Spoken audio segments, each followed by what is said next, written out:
नमस्कार दोस्तों, आप देख रहे हैं सरकारी जॉब भर्ती। और आज के जो टॉपिक में देखने वाले हैं 15वें नंबर का वीडियो है, जो कि आपके सीजी टेट और सीजी टीचर भर्ती के अंतर्गत का टॉपिक है।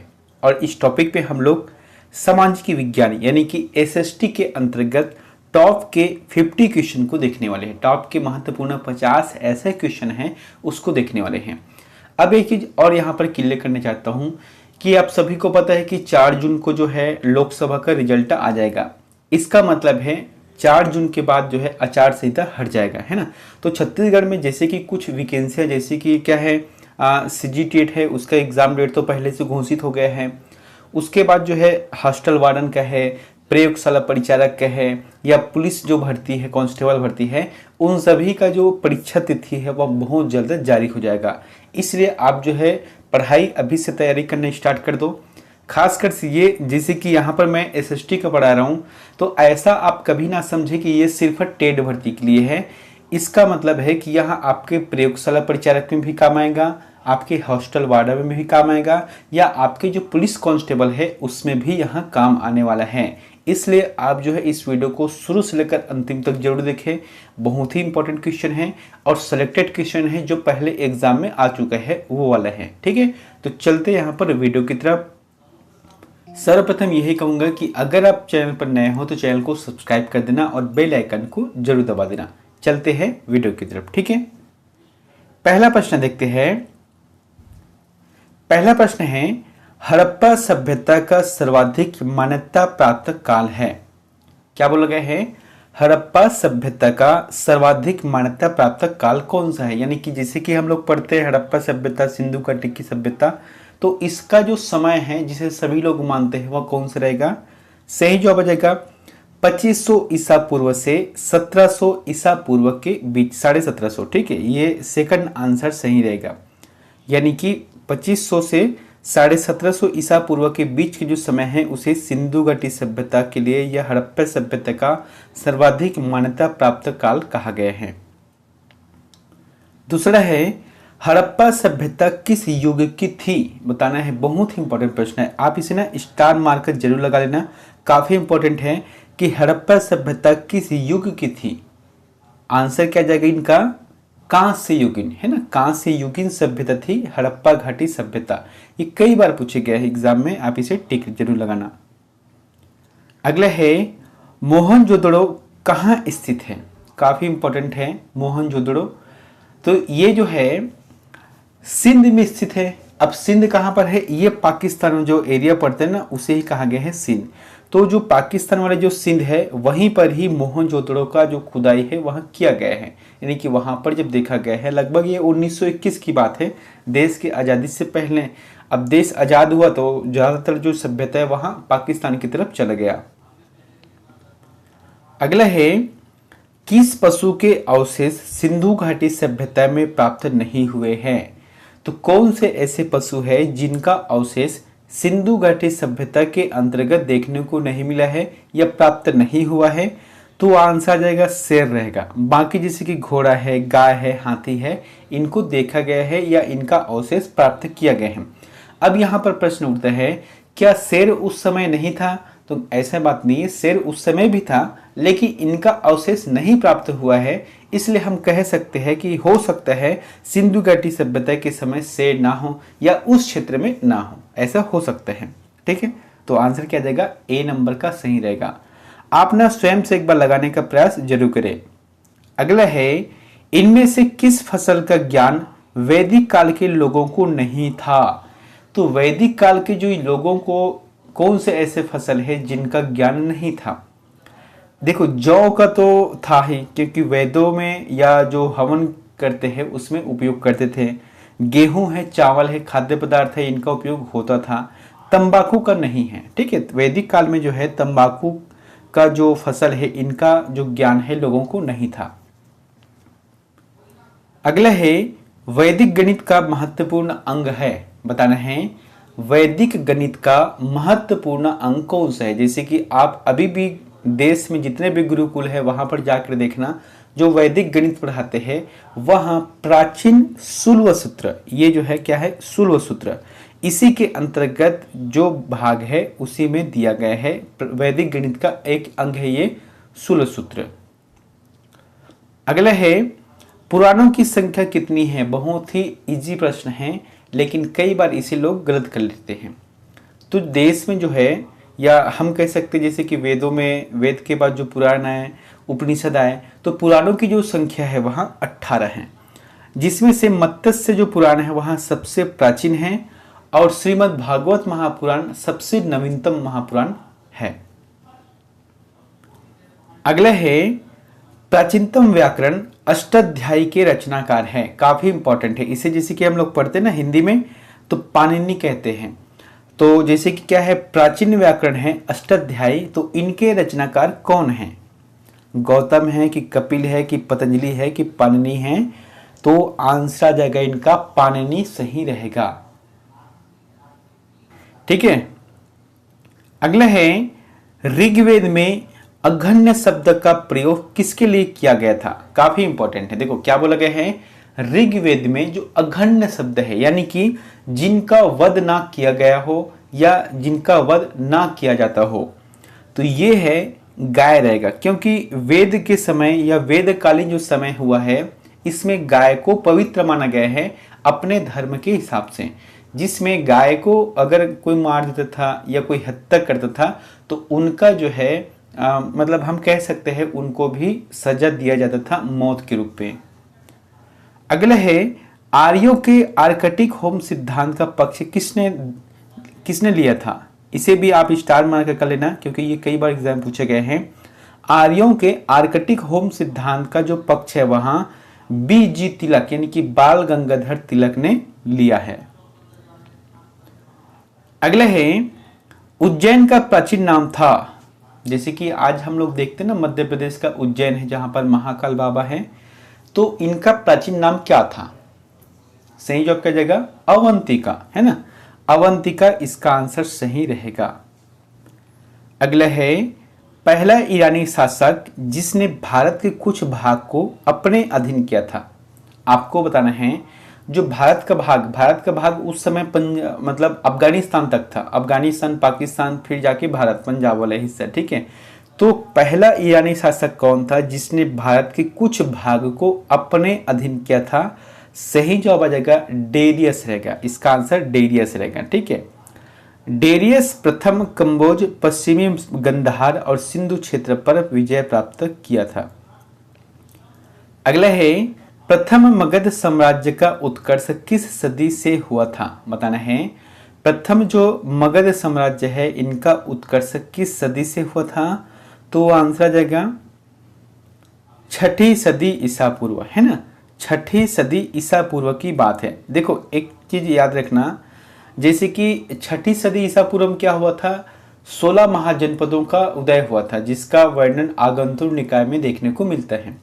तो उसी में से एक सबसे प्रतापी और सबसे बड़ा जो साम्राज्य था वह मगध साम्राज्य था, जो कि 6वीं शताब्दी में यहाँ उत्कर्ष इनका हुआ था। अगला है त्रिपिटक धर्म ग्रंथ है। तो त्रिपिटक धर्म ग्रंथ है वह कौन सा धर्म का है? जैनों का है कि बौद्धों का है कि सिखों का है कि हिंदुओं का है? सही जवाब क्या जाएगा इनका बौद्धों का रहेगा। त्रिपिटक यानी कि 3 पिटक है इसमें, एक तो है विनय पिटक, एक है धम्म पिटक और एक है सूत पिटक है। अगला है किस शासक ने बौद्धों के लिए विख्यात विक्रमशिला विश्वविद्यालय की स्थापना की थी? काफी इंपॉर्टेंट है। विख्यात विक्रमशिला विश्वविद्यालय की जो स्थापना है वहां किस बौद्ध ने मतलब कौन से शासक ने बौद्धों के लिए किया था? इसका जो आंसर क्या जाएगा धर्मपाल रहेगा। धर्मपाल ने किया था। अगला है गौतम बुद्ध द्वारा अपने धर्म में दीक्षित किया जाने वाला अंतिम व्यक्ति निम्नलिखित में से कौन था? देखो यहाँ पर कहने के मतलब क्या है कि दीक्षित किया गया, मतलब गौतम बुद्ध ने अपने जो धर्म है, जो बौद्ध धर्म है, उसमें अंतिम रूप से किसे दीक्षा दिलाया था, आपको ये बताना है। तो सही जवाब क्या जाएगा सुभद्र रहेगा। सुभद्र इसका आंसर सही रहेगा। अब देखो अंतिम रूप से क्या बोला गया है, ये जो है गौतम बुद्ध की निर्वाण प्राप्ति यानी कि गौतम बुद्ध के मृत्यु के जस्ट कुछ दिनों पहले की बात है, जिसमें गौतम बुद्ध ने उसे अपने धर्म में शामिल किया था, उसमें दीक्षा दिलाया था। उसके बाद इनका जो है महापरिनिर्वाण हो गया था। अगला है सारनाथ में बुद्ध का प्रथम प्रवचन कहलाता है। या ऐसा भी प्रश्न बन सकता है कि गौतम बुद्ध का सर्वप्रथम प्रवचन कहां पर हुआ था, तो सारनाथ में हुआ था, जिसे क्या कहा गया है, उसे कहा गया है धर्म चक्र परिवर्तन कहा गया है।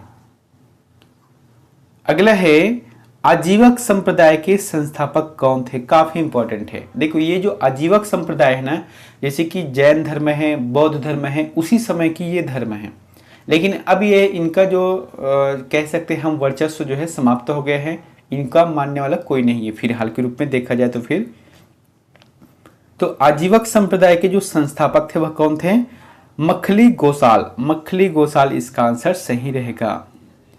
अगला है जैन ग्रंथ कल्पसूत्र के रचयिता है। जैन ग्रंथ कल्पसूत्र के रचयिता कौन है, आंसर आ जाएगा भद्रबाहु। भद्रबाहु और स्थूलबाहु ये जो है जैन धर्म के, जैसे कि महावीर की मृत्यु के बाद जो है दोनों ने अपने अपना जो धर्म है ना, एक तो क्या बोलते हैं उसको, इन दोनों अनुयायियों ने अपने अपने हिसाब से दोनों धर्म को अलग कर लिया था। अगला है बुद्ध ने सर्वाधिक उपदेश कहाँ दिए, काफी इंपॉर्टेंट है कि गौतम बुद्ध ने सर्वाधिक उपदेश कहाँ पर दिए हैं, तो आंसर आ जाएगा श्रावस्ती। श्रावस्ती इसका आंसर सही रहेगा। अगला है कौटिल्य या फिर इसे ही चाणक्य कहा गया है। तो कौटिल्य किसका प्रधानमंत्री था, काफी इंपॉर्टेंट है। जैसे कि आज के राजनीतिक प्रवेश में सभी लोग बोलते हैं ना कि ये जो है इस पार्टी का चाणक्य है या ये जो है राजनीति का चाणक्य है। तो चाणक्य क्यों कहा गया है, क्योंकि चाणक्य की जो बुद्धि है बहुत ही ज्यादा विस्तृत है। उन्होंने एक छोटे से बालक को पूरे अखंड भारत का साम्राज्य के रूप में उसे राजा बनाया था, इसीलिए कहा जाता है कि चाणक्य की उपाधि किसी भी जो भी अच्छे नेता रहते हैं उसे दिया जाता है। अब यहाँ पर क्या बोला गया है कि कौटिल्य या चाणक्य किसका प्रधानमंत्री था, तो आंसर आ जाएगा चंद्रगुप्त मौर्य रहेगा, क्योंकि ये जो है चंद्रगुप्त मौर्य है, इसने ही मौर्य साम्राज्य की स्थापना की थी। अगला है कलिंग विजय के उपरांत अशोक महान ने निम्न में से किस धर्म को अंगीकार कर लिया था। तो कलिंग विजय, तो इसका जो आंसर है, देखो कभी कभी इसका सन भी पूछते हैं तो आपको याद रखना है 261 ईसा पूर्व की बात है ये, ठीक है। तो कलिंग विजय का उपरांत जैसे कि युद्ध हुआ था, उस समय अशोक महान ने बौद्ध धर्म को स्वीकार किया था, क्योंकि इसमें जो है बहुत ज्यादा रक्तपात को देखा। जब बहुत ज्यादा रक्तपात को देखा तो इनका मन में क्या आ गया कि अब जो है युद्ध नहीं करेंगे, सीधा शांति से रहेंगे, इस तरीके से था। अगला है मेगास्थनीज की पुस्तक का नाम क्या है, काफी इंपॉर्टेंट है, ये प्रश्न आता है भी है। मेगास्थनीज की पुस्तक का नाम, या सीधे तौर पे पुस्तक का नाम पूछ देते हैं तो आंसर जाएगा इंडिका रहेगा। इंडिका इसका आंसर सही रहेगा। अगला है प्रथम भारतीय साम्राज्य स्थापित किया था। तो प्रथम भारतीय साम्राज्य जो स्थापित किया था चंद्रगुप्त मौर्य द्वारा है। अब यहाँ पर भारतीय क्यों बोला गया है, क्योंकि मैंने आपको बताया था 6ठी ईसा पूर्व के दरमियान 16 महाजनपदों का उदय हुआ था, यानी कि हमारे पूरे देश में 16 अलग अलग देश के रूप में था, उस समय की बात है, लेकिन अखंड भारत नहीं था। इसीलिए अगर प्रथम भारतीय साम्राज्य यानी कि अखंड भारतीय साम्राज्य की बात आता है, तब जो है चंद्रगुप्त मौर्य जो कि मौर्य साम्राज्य की स्थापना किया था। प्रधानमंत्री कौन हुए थे उस समय, चाणक्य, जिसे हम विष्णुगुप्त या कौटिल्य भी उसे बोलते हैं। अगले है अशोक के अधिकांश अभिलेख किस भाषा व लिपि में हैं। तो अशोक के जितने भी कह सकते हैं अभिलेख है, उनकी जो भाषा है, उनकी जो लिपि है, वह कौन से हैं, प्राकृतिक व ब्राह्मी, यानी कि प्राकृतिक भाषा है और लिपि कौन सी है, ब्राह्मी लिपि है। ये उस समय की जो जन सामान्य की भाषा है, जिसे लोग समझते थे, वही भाषा है। अगला है तक्षशिला विश्वविद्यालय स्थित है, काफी इंपॉर्टेंट है। जो तक्षशिला विश्वविद्यालय वहां पाकिस्तान में स्थित है। देखो उस समय ना 2 विश्वविद्यालय हुआ करता था अपने देश में, एक तो है पाकिस्तान के अंतर्गत जो तक्षशिला है ना, और एक है बिहार में जो नालंदा विश्वविद्यालय है, वो भी बहुत महत्वपूर्ण रखता था। अगला है धार्मिक कविताओं का संकलन कुरल किस भाषा में है?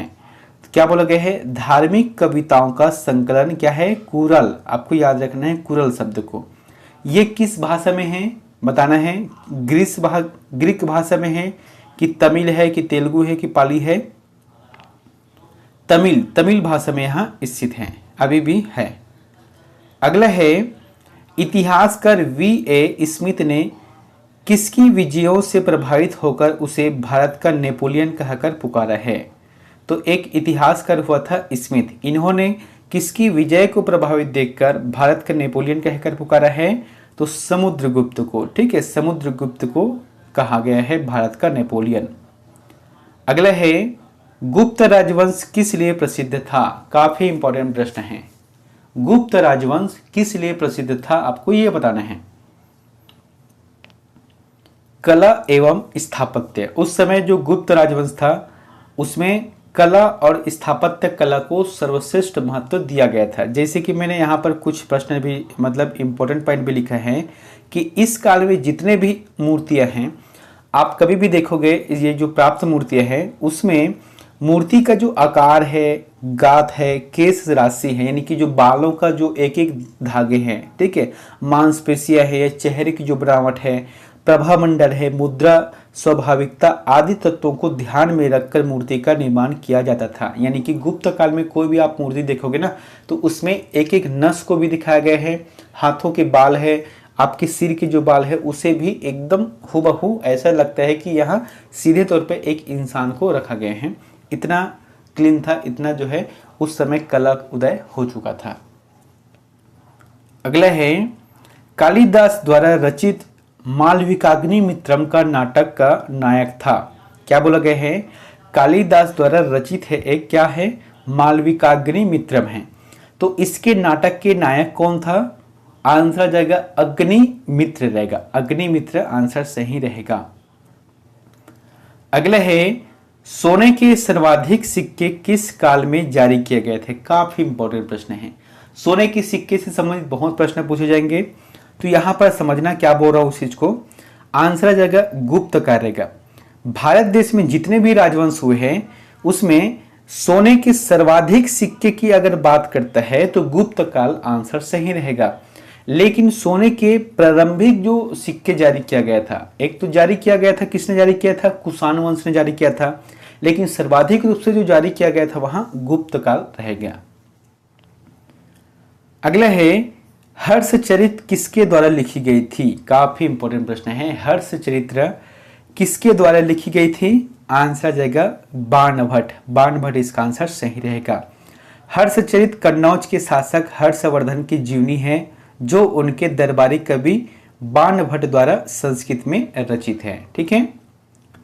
अगला है, कुंभ मेला को प्रारंभ करने का श्रेय किसे दिया जाता है? तो कुंभ मेला को प्रारंभ करने का समय जो है किसे दिया जाता है? आंसर आ जाएगा इनका हर्षवर्धन को। अब देखो यहाँ पर इंपॉर्टेंट चीज मैं आपको बताता हूँ।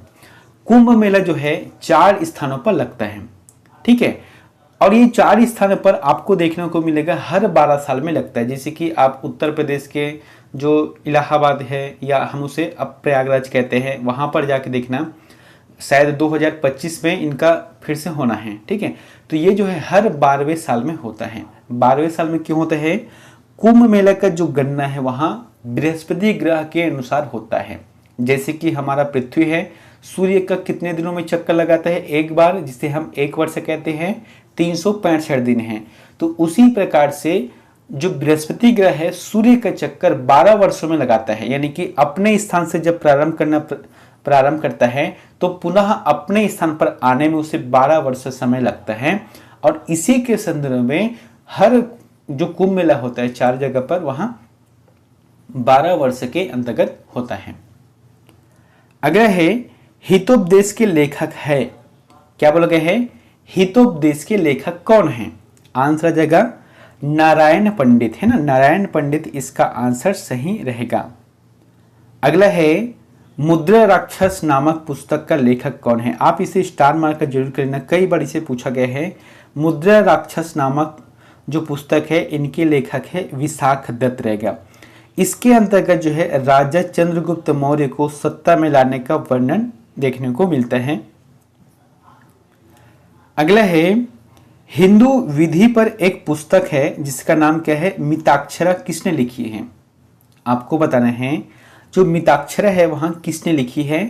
तो आंसर जगह विज्ञानेश्वर, विज्ञानेश्वर इसका आंसर सही रहेगा, जिन्होंने मिताक्षरा का वर्णन किया है, जो कि एक हिंदू विधि के अंतर्गत इसको देखा जाता है।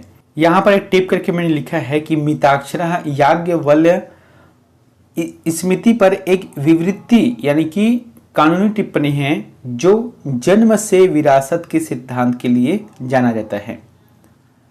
अगला है मोढेरा का सूर्य मंदिर किस राज्य में स्थित है? काफी इंपॉर्टेंट है। हम लोग ज्यादातर जो है कोणार्क का सूर्य मंदिर को ही जानते हैं, लेकिन एक और है मोढेरा का सूर्य मंदिर। ये जो है आपको देखने को मिलेगा गुजरात में, गुजरात में देखने को मिलेगा।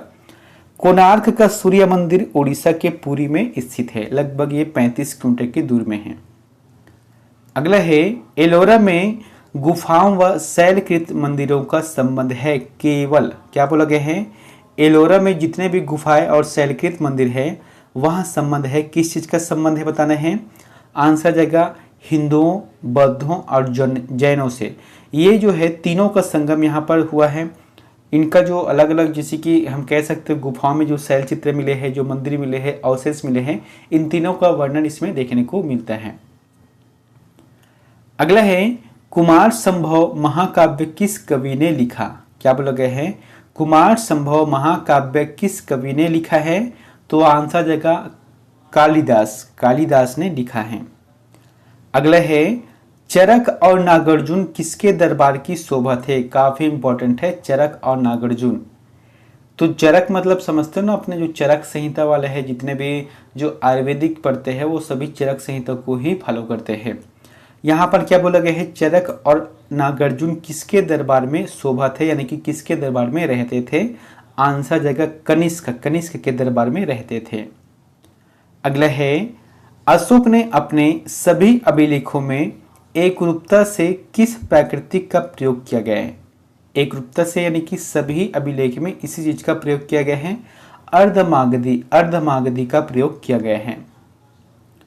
अगला है निम्न में से वह व्यक्ति कौन है जिसका नाम देवान प्रियदर्शी भी था? आपको बताना है कि कौन से ऐसे व्यक्ति था जिसका नाम देवान प्रियदर्शी था। दोस्तों यहाँ पर जितने भी बता रहा हूँ ना, ये पहले एग्जाम में आ चुका है, इसलिए बता रहा हूँ। इसलिए आप जो शुरू से लेकर अंतिम तक इस वीडियो को देखा करो। अगर समझ नहीं आता तो कमेंट करके जरूर बताया करो। अगर क्वेश्चन आपको गलत लगते हैं तो भी कमेंट करके बताया करो। हो सकता है कि मेरे से गलत हो जाता है तो फिर मैं नेक्स्ट वीडियो में उसे सुधार जरूर दूंगा, ठीक है। चलते हैं यहाँ पर वीडियो की तरफ। यहाँ पर क्या बोला गया है? देवान प्रियदर्शी, तो ये रहेगा अशोक, अशोक के लिए कहा गया है। अगला है भारत में सबसे बड़ा बौद्ध स्तूप कहाँ स्थित है? बताना है भारत में सबसे बड़ा बौद्ध स्तूप कहाँ पर स्थित है? सांची, सांची में स्थित है।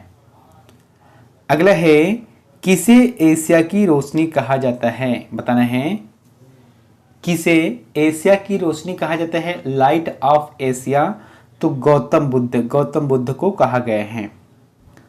अगला है नंद वंश का अंतिम सम्राट कौन था? बताना है कि नंद वंश का अंतिम सम्राट कौन था?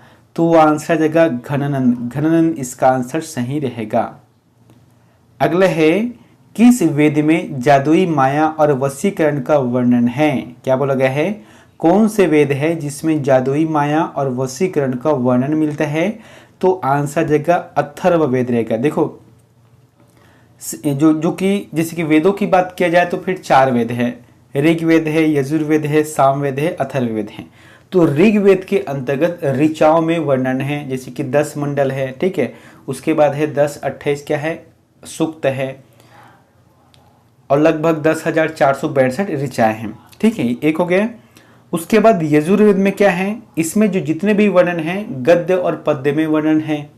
सामवेद में जितने भी संगीत से संबंधित चीज है वहां सामवेद में देखने को मिलते हैं। और अथर्ववेद में जादुई माया है, वशीकरण है, या किसी को जैसे कि एक काली साया बोलते हैं हम लोग ना, उसी तरीके से जादू टोना वगैरह है, बलि प्रथा का मंत्र है, वो सभी इसी में वर्णन किया गया है। अगला है जैन धर्म का आधार बिंदु है। तो जैन धर्म का आधार बिंदु क्या है? अहिंसा, यानी कि हमको हिंसा नहीं करना है, यही आधार बिंदु है जैन धर्म का। अगला है अर्थशास्त्र का लेखक समकालीन था। तो अर्थशास्त्र के लेखक कौन है? आप सभी को पता है, चाणक्य है, कौटिल्य है या विष्णुगुप्त, एक ही बात है। तो ये किसके समकालीन था? तो चंद्रगुप्त का, क्योंकि चंद्रगुप्त को ही इन्होंने क्या बनाया था? राजा बनाया था। अगला है मेहरौरी, जो कि दिल्ली में स्थित है। दिल्ली स्थित लौह स्तंभ का निर्माण किस सदी में हुआ? काफी इंपॉर्टेंट है। जैसे कि मेहरौरी का जो लौह स्तंभ है, आप दिल्ली जाओगे तो वहां पर देखना एक लौह स्तंभ बना हुआ है, बहुत ही मजबूत और अच्छे तरीके से। ये जो कौन सी सदी में निर्माण हुआ है? चतुर्थ सदी, है ना। मतलब आज से हम देखा जाए तो फिर लगभग 1400 या 1500 साल पहले की बात है। लोहे से एक स्तंभ बनाया गया था, जिसके अंतर्गत अगर आप गूगल में भी जाकर देखोगे ना, तो उसमें जो राजा है उनका वर्णन भी वहां पर देखने को मिलता है। यहाँ पर क्या बोला गया है? दिल्ली के कुतुब मीनार के निकट स्थित है एक विशाल स्तंभ है। कहा जाता है कि चंद्रगुप्त जो विक्रमादित्य है, खासकर से जो इनका समय है 374 से लेकर 413 ईस्वी में इनका निर्माण किया गया है। अगला है शून्य की खोज किसने की थी? काफी इंपॉर्टेंट है, शून्य की खोज किसने की थी? आंसर जगह आर्यभट्ट ने किया था। अब यहाँ पर सोचने वाली बात है, क्या आर्यभट्ट ने शून्य की खोज किया था? तो उससे पहले जो इसी की 9 के बाद जो गणना है कैसे करता था? तो उनके लिए भी यही था, शून्य के हिसाब से चलता था। लेकिन जो सिंबल है, ठीक है, ये वाला जो सिंबल है, इनकी खोज किया था आर्यभट्ट ने। अब ऐसा नहीं कि आर्यभट्ट ने गणना मतलब शून्य की खोज किया है, इससे पहले गणना नहीं होता था, तो गणना भी होता था, सब चीज भी होता था, लेकिन जो सिंबल है यानी कि इसे ही कहा गया है शून्य, इस तरीके से बात आता है, तो फिर आर्यभट्ट आंसर सही रहेगा। दोस्तों अंतिम का प्रश्न 50 नंबर का है, तो इसका आंसर में कमेंट बॉक्स पर जाकर जरूर बताएं। प्रश्न क्या बोला गया है कि भारत में प्रथम आक्रमणकारी था, यानी कि भारत में पहली बार जो आक्रमण किया था वह किसने किया था? 4 ऑप्शन है, कुतुबुद्दीन ऐबक है, महमूद गजनवी है, मोहम्मद बिन कासिम है और मोहम्मद गौरी हैं। इन चारों में से जो भी ऑप्शन आपको सही लगता है तो प्लीज़ हमें कमेंट बॉक्स पर जाकर जरूर कमेंट करें। मिलते हैं नेक्स्ट वीडियो में एक नई जानकारी के साथ। Thank you.